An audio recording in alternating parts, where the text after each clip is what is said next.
Pakistan rangers की जानिब से अवाम उन्नास की सहूलत और सिक्योरिटी की सूरत हाल को जदीद और मौसर बनाने के लिए इंफॉर्मेशन टेक्नोलॉजी की मदद से नया सिस्टम मुतारिफ कराया जा रहा है,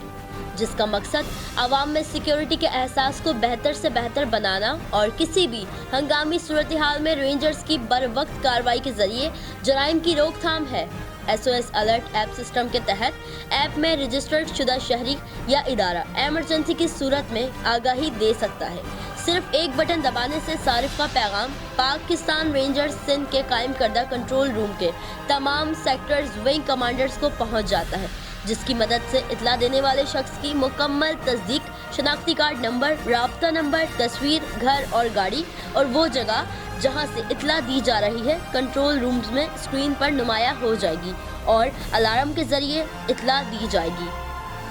पाकिस्तान रेंजर्स सिंध की जानिब से इलाके में मौजूद गश्त करने वाली मोबाइल को बजरिया ऐप एमरजेंसी कॉल मौसूल होने वाली जगह से आगाह किया जाएगा ताकि बर वक्त कार्रवाई अमल में लाई जा सके। पाकिस्तान रेंजर्स सिंध दौरे जदीद के तकाज़ों के मुताबिक अवाम की सिक्योरिटी को यकीनी बनाने के लिए पुरअज़्म है। किसी भी वाक़े की बर वक्त इत्तला सिंध रेंजर्स को देकर जराइम के खात्मे में पाकिस्तान रेंजर्स का साथ दें।